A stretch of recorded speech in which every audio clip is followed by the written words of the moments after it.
Здравейте на всички, аз съм Визанката. Днес гледаме съдебен спор с Жоро Игнатов, епизод 1030. Махна контейнера заради сватбата на дъщеря си. Нека започваме.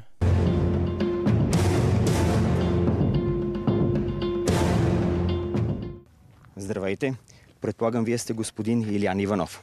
Да, здравейте. Жоро Чичко паричко, прическата е топ.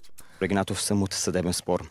С нас се свърза вашата съседка Иванка Николова, с която от една година водите спора за контейнер за отпадъци.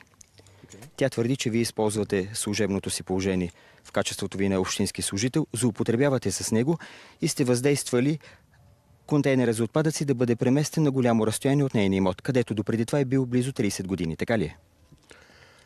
Ами, да започнем от начало. Да, здравейте. Не съм въздействал на никого нищо. А решенията къде да бъдат сложени контейнери за отпадъци и въобще къде да бъдат изхвърлени отпадъците в дадено населено място се определя от кмета. От отдел екология. По-скоро, кмета и той възлага, дали ще бъде... Аз съм далеч от мисълта, че кмета стои в кабинета и знае къде е най-удачно, къде да бъде всеки контейнер тук в град Берковица. Не, по-скоро мисля, че грешите, защото... Жоро Игнатов никога не греши. Навлизаш в много дълбоки води.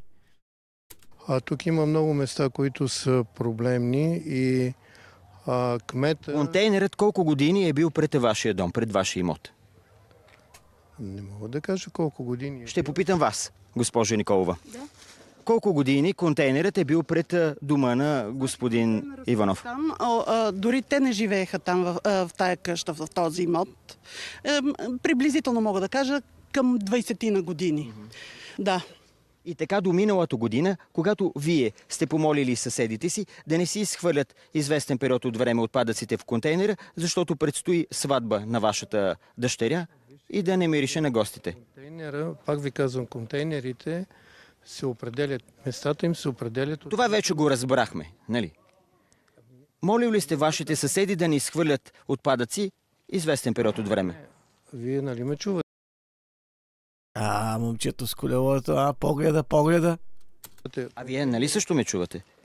Такава молба отправили сте? Защо изведнъж Как му се вие косата обаче? си ядосахте? Имам още неща да ви питам. Като за начало, дали сте сложили камера във вашия имот да следи вашата съседка? Камерата е сложена от община Берковица на 100. Не, аз говоря за камера във вашия имот. Аз съм си сложил камера, за да не ми влизат кръци в двора. А на къде сочи тази камера? Към улицата. Добре, не смятате ли, че е най-логично, най-правилно и нормално да спрете и да поговорим? Искате да дойда на работното ви място или? Заповядайте където искате. Кое ви подразни? Защо така станахте с прихъв? Не ми давате думата, ми задавате... Против. Задавам ви глупости. Въпроси, за да може... Оле, така не се говори на Жоро Игнатов, брат. Сега ще подпали. Може да ме провокирате. Довиждане. Явно съм успял, след като така побесняхте. Добре, трябва да тичаме ли? Газ! Хубава работа. Общински служител тича по улиците. Това е толкова нелепо. Не, моля ви се, успокойте се. Защо така се държите агресивно? Господин Иванов? Сприн теория обаче. И как прави така?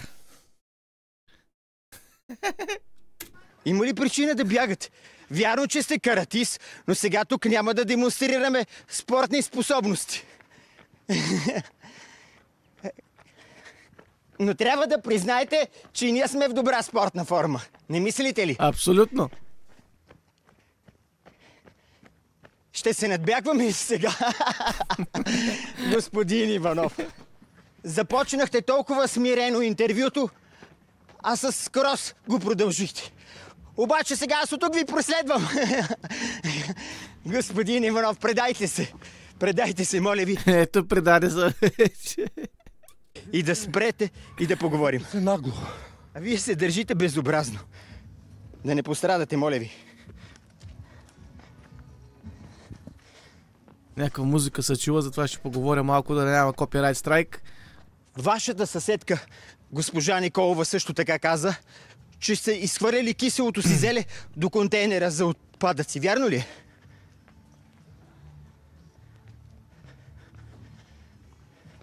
Поуспокоихте ли се вече? Почти. Поуспокоихте ли се вече? Сега пък и в полицията дойдохте.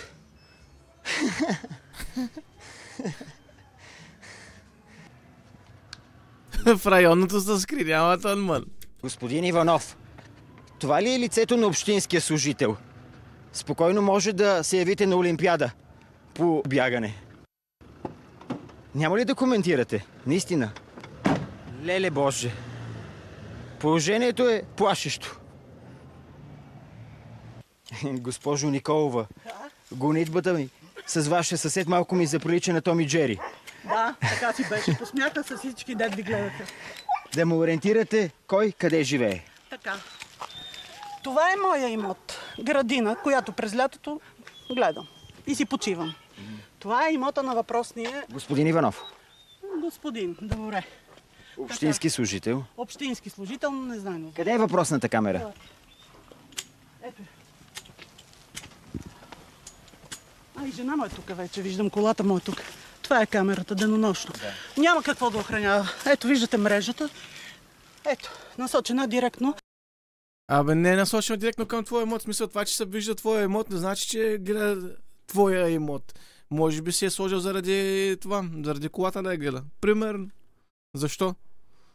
И ме слушат денонощно. Това... Смятате, че камерата записва и звук, не само образ. Да. Разбира се. Да. Обяснението, което Тичешком даде общинския служител Иванов, е, че охранява имота си. Това можеше да се случи, ако камерата беше насочена към имота, а не към улицата, която е общинска и тук преминават всякакви граждани. Какво охранява? Плевели. Какво охранява? Айде, едно нещо скъпо ми кажете. Нещо, което да се е случило. Колата той си я държи е там в бункера. Тая пък си държи, ето ги двете коли, които ги не мърдат, за да пречат. Ето, съседите пък си държат там колите. Дали може да минете по този път? По-важно е къде е спорният контейнер. Елата, сега ще ви покажа. Сега вече е тук. Сега вече са тук двата контейнера. Гледайте сега какво става. Тук е моята врата. Но, доколко наистина е мястото на контейнера тук, точно на завоя? Значи това трябва и Кат да го каже. Също, защото аз съм била некомпетентна. Те дойдоха и съчиниха, защото старото место беше тук и нямаше за тия години никакво ПТП. Но това го измислиха само за да си угаждат един на друг. Другото, което вижте каналите. Контейнера, вижте какво има отстрани. Като се напълни с мърсотия или като вали дъжд, се оттичаше в канала. Сега е смрад. Така, вижте, за да не му угодат. Аз и друго виждам. Да. Тук има табели в неговото дворно място, на които с червен спрей е замаскиран текст, но въпреки това аз ще го прочита. Строго забранено изхвърлянето на битови и дуги. Буквата Р е изпусната. И дуги. И други видове отпадъци. 300 лева. Кой налага тези глоби в частен имот? Той, значи, те казват, че... Нали общински служител, как няма да налага глоби? Мале, ужас. Са идвали и са слагали със същия текст табели и някой ги махал, за което обвиняват мен. Ето ти още една клевета. Така. А тези табели къде са били разположени? Ами аз не знам, казват, че тук са ги слагали, някъде по стълб, не знам. Табелите ги няма. И след като са изчезнали табелите, нашия решава, ето, да си ксерокопира и да си ги сложи вътре. И аз му казвам, чакай, аз не си свърнем. И то се справил с грешка в думите. Буклука е в двора ти, макар че като гледам, то си е сметище, не е нещо друго. Аз го изхвърлям отвънка, защото тук си беше точката 20 години, всеки може да го потвърди от махалата. Така, и друго да обърна внимание. Дойдоха с багери, за да му угодат. Вижте какво са изровили. Това место, той съсед искаше да си го купи и е вложил пари. Погледнете какво се случва с новия тротуар. Ето щупените плочки. Ето бордюра. Кой ги щупи? Общинските служители? Еми да, за да настанат контейнера. Така. И аз като дойда тук и се почва на изхвърляне на буклуци и почва да ми прибутват контейнера до вратата, да не мога да си слеза от колата. Здравейте! Вие живеете точно срещу къщата на общинския служител Илиян Иванов. Аз се обезпокоих за неговото психично здраве. Какви са вашите впечатления? Ами човека без нищо съм му казал. Идва да почваме да се биеме, вика. Не мога, вика. Без нищо съм му казал, вика, айде се бием. Без нищо. Така ви предложи в прав текст. Да, дойде, вика, аз питам комшията кой сложи тези контейнери. Тук той направо идва и вика, дай да почваме да се биеме, вика. Без нищо съм му казал. Как отговорихте на неговото предложение? Каза му, че има съвет, има община, те ще кажат къде трябва да стои контейнера. Къде трябва да идем, за да направим този спаринг? Ако пак така сте бил без горна дреха, да не ви е приел за сумист или не? Не. Аз не бях идвал 2 седмици, идвам тук и прикарвам с комшията, кой е сложил този контейнер тук. Той скача срещу мен и вика, дай почваме да се биеме, вика. Вие въвлечени сте в този конфликт с контейнерите за отпадъци? Тези контейнери стояха там, нъгъла стояха. 20 години стояха там, но той изведнъж реши, че няма да са там, ще са тук пред мене. И ще всички цялия квартал да върнат тук буклука пред мене. Смятате ли, че злоупотребява със служебното си положение? Абсолютно. Той като работи в общината и по някакъв начин ми влияе на там, които ръководят тази дейност. Има връзки. Аз му казах, отивай да търсиш връзки в общината.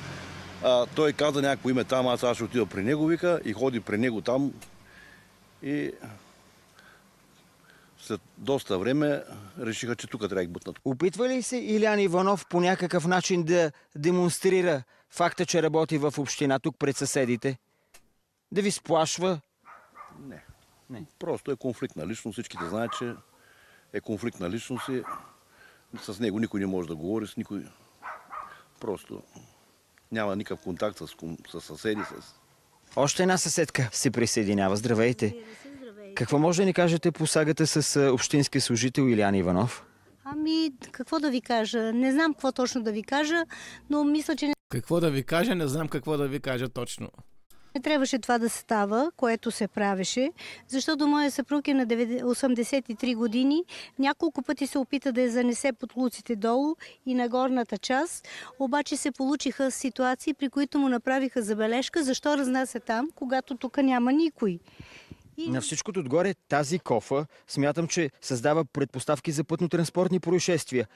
Движейки се отгоре автомобилите, който направи десен завой, тя е непосредствено на улицата. Директно може да се спре в кофата. Но може да се забие, точно така е. Така е. И може би трябва да се направи така, че да бъде направено както трябва.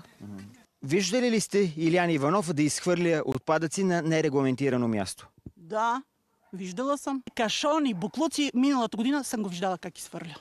И то много. Какво друго? Те не знам как го пият това безалкохолно, обаче имат навръзки по 20-30 бутилки. Той ще каже. Контейнера, по 50-60 бутилки имаше и хората питаха какви са тия, има там контейнер за пластмаса. Кой ги хвърля толкова навързани бутилки, по 10 литра бутилки пластмасови?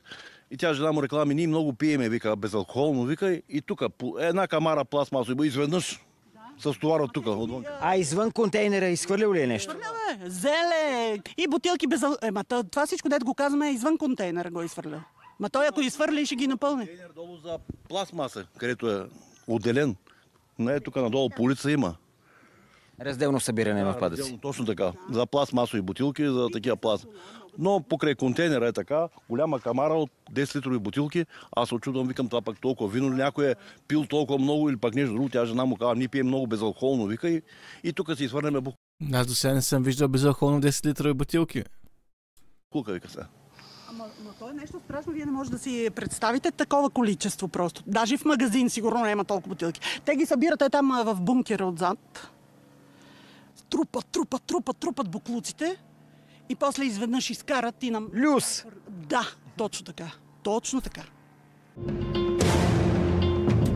И така, надявам се да ви хареса това видео. Ако е така, натиснете един палец нагоре, абонирайте се за канала с камбанката. Ако не ви е харесало, дайте палец надолу, няма проблеми. Оставете по един коментар, ако може да ми кажете на какво искате да реагирам или да продължавам с тия епизоди от Съдебен спор. Аз бях Визанката. За мен беше огромно удоволствие. Виждаме се в следващия.